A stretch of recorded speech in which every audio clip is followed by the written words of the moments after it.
Assalamualaikum. For today mini vlog ay ayun nga, maglilinis po tayo ng ating faucet. Ayun nga, gagamitan ko siya nito guys. Kasi nga kahit ano linis ng aming kasama sa bahay ay ganun pa rin. So sabi ko, ako na yung maglilinis guys. Kasi minsan ako na yung naglalagay niyan sa kanya bago siya maghugas ng CR. Pero ganun siguro kaya nagmamadali siya kasi meron pa siyang isang bahay na pinapasukan. Ay naintindihan ko naman kasi nagkaraan din ako ng ganung sitwasyon na gusto ko matapos ang trabaho ko agad. So, ganito rin yung trabaho natin dati guys. So ayun nga, ako na yung naglilinis guys. At ito nga, tinalagyan ko lahat yung nasa ilalim guys. Kasi nga gusto ko yung makintab masyado guys. So itong buo na pala yung linalagay ko ay pangpakintab yan siya. So linalagyan ko yan siya bago maglinis yung aming kasama sa bahay. Pero siguro sa sobrang pagmamadali niya ay hindi niya nalilinis ng ganito sa paglilinis ko guys. Kasi nga meron pa siyang pinapasukan na bahay. Hindi naman ako sa nagagalit ako sa kanya at hindi ako nakukontento sa mga gawain niya kasi sobrang laki ng tulong niya sa akin guys. Kasi siya yung gumagawa ng paglilinis dito sa bahay. Nagagawa ko lang yung pagluluto, paghuhugas sa kusina ng mga plato. Kasi sobrang nakakaano siya sa akin, nakakatulong siya sa akin. Kaya yun nga, tulungan kami guys.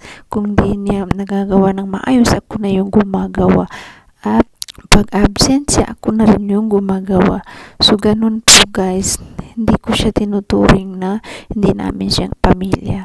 Kasi parang pamilya ko na rin siya guys. Kasi wala pa akong anak ay nagtatrabaho na siya dito. Hindi pa kami kasal ang aking asawa ay nagtatrabaho na siya dito sa bahay na ito. So ayun nga, tulungan lang talaga guys. At para tumagal ang kasama natin sa bahay ay dapat wag natin ituring na hindi natin siya kapamilya guys o pamilya. Lagi natin tandaan na pantay-pantay rin tayo. At ayun nga, ito na, makinis na siya at makintab guys. So di ba ang linis? So at pati nga ito guys, bago ko ilagay ay linilinis ko muna sila.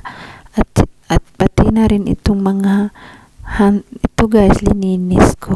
At pagkatapos ko maglinis guys, ito na nga, kinuha ko na yung ginawa kong lemon noon, lemon juice, at linagay ko dito para mag lemon cubes siya. At ayos na yan siya guys. At tatanggalin ko na yan siya guys. Dito para malagyan ko naman ulit itong tray na ito or lagayan na ito para makagawa naman ako ulit kasi salang yung ganito ko guys. So pag matanggal ko na yan siya guys ay gagawa naman ako ulit kasi seasoning ng lemon na dito sa amin, tapos marami kaming lemon. So ginagawa ko yan siya guys para kung gusto ko magtimpla ng juice o kung magluto ay pwede agad-agad na mailagay guys. Hindi mo na kailangan mag-squeeze pa. So, ayan na yung nagagawa ko guys. At pagkatapos ko niyan ay maggawa ulit ako at lagayan ko ulit yan para mailagay sa freezer. At ayun nga, may mais pa kami sa rep na natira guys. At sabi ko masisira naman ito kaya lutuin ko. At ito nakita ko naman yung gatas ng aking anak at ni-boil ko rin. At itong namin natirang mga vegetable namin at luya ay babalatan ko naman yan para hindi naman masira kasi nakikita nyo guys parang masisira na. At ito na nga, binalatan ko na siya guys. At hiwa-hiwain ko yan ng maliliit. Ganyan guys, ganyan. Nakikita nyo. Para pag magluluto ako ng pasta ay nahiwa-hiwa na yan siya guys. At minsan gumagawa ako ng samosa. So, vegetable sambusa. So, ito na yung ginagamit ko guys. Kasi malapit naman ang Ramadan. Kaya yun, minsan, bago ang Ramadan ay gumagawa ako ng sambusa. At finally, natapos ko na guys. At ito na, So ayan nga, pagkatapos niyan ay lalagay ko na sa plastic para mailagay sa freezer or sa ref. At ito na nga, naluto na rin yung aming mais at kakainin na namin na yan kasi ready na. Masarap yan siya. At lalong-lalo na masarap pag lalagyan itong chaat masala, spicy nila. So, yan, lemon na yan. Minsan orange, ipapahid mo dyan sa mais. At pagkatapos mo pahiran ng lemon or minsan orange yung gamit nila. At yun, lagyan mo naman ng chaat masala yung yan, yan. Ganyan siya guys. Papahiran siya ganyan. Buong mais guys. Masarap po yan siya guys. At pagkatapos yan, pahiran mo naman nitong kung ba sa atin ay cheese. Pero ito masarap to siya guys. Spices yan siya. Masarap talaga siya sa mga salad, mga mais, ayan. So, parang nasasanay na rin ako sa taste niyan. Masarap yan siya. At ito naman, naka-rest ng person. Kaya yun, sumayaw na. Charot. Ayun, nakapag-rest lang ng konti. Dumating naman ang aking asawa.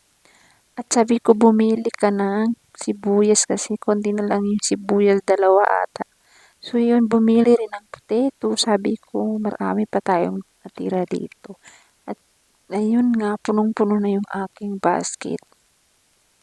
At kanina pala, bumili siya dito ng vegetable kasi nga magluto ako ng vegetable. So ayun nga, bumili rin siya ng green peas at capsicum. At ayan yung natira naming sibuyas, 2 guys.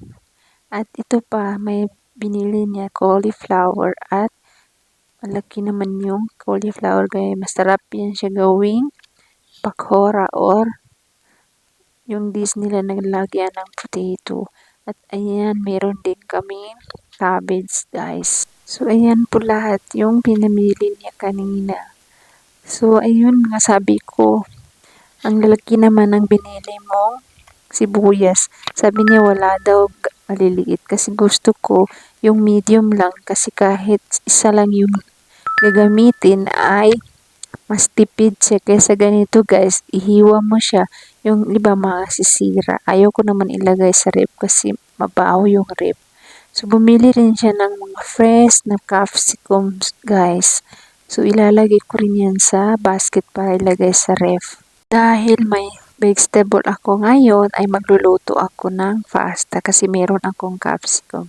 At nagpakulo na ako ng tubig at lagyan ko yan ng oil at salt guys. At pag takpan natin, pag kumulo na yan, saka natin itong ilalagay ang spaghetti pasta. At nakita ko naman itong bawang namin ay tumutubo na kasi nga winter dito. Ito hindi naman masyado nagagamit kasi meron kami sa freezer. At ito na nga, kumulo na at ilalagay na natin yung spaghetti pasta. At pag maano na yan siya, saka na natin ilagay sa strainer. At dumating naman itong aking parcel at atat na atat yung aking anak. Kala siguro niya ay chocolate yung nasa ilalim. At yun nga, ipapakita natin kung anong yung laman guys. At ayan, soon i-reveal na natin yan kung paano gamitin guys. At nakita na ng aking anak, ay hindi naman pala chocolate yan. At ayun na nga, naghiwa na ako ng sibuyas para maka-start na ako magluto. At naghiwa rin ako ng bawang para naman may bawang na lasa guys. So ayan, tipid-tipid lang, isa lang yung kinuha kasi hindi naman ako masyado gumagamit niyan. Kasi nga mababa yung aking dugo. So ayun nga, pati yung capsicum, hiniwa-hiwa ko na rin guys para matapos na itong trabaho ko guys. Kasi siyempre pangkapahinga rin ang nanay. At sinunod ko naman itong cabbage guys kasi lalagyan ko siya ng cabbage. At pagkatapos nun guys, ayan nga, ilalagay natin sa strainer yung ating pasta. At ayun nga, maggisa naman tayo ng ating mga vegetable. At inuna ko na itong bawang saka yung sibuyas guys. Pag maano na yung bawang guys, saka mo isunod yung sibuyas pag medyo brownie na yung bawang guys. At isunod mo naman yung sibuyas guys. Pag ayan, imikos-mikos mo na yan isa. At ayun nga, sinunod ko naman itong aking carrot guys. At ayun nga, ihalo-halo ko na yan sila lahat guys. Kasi nga, para hindi na mag-take ng mahabang oras guys. At pagkatapos nun, ayun na, luto na guys, 'di ba? Sobrang bilis. Kain tayo!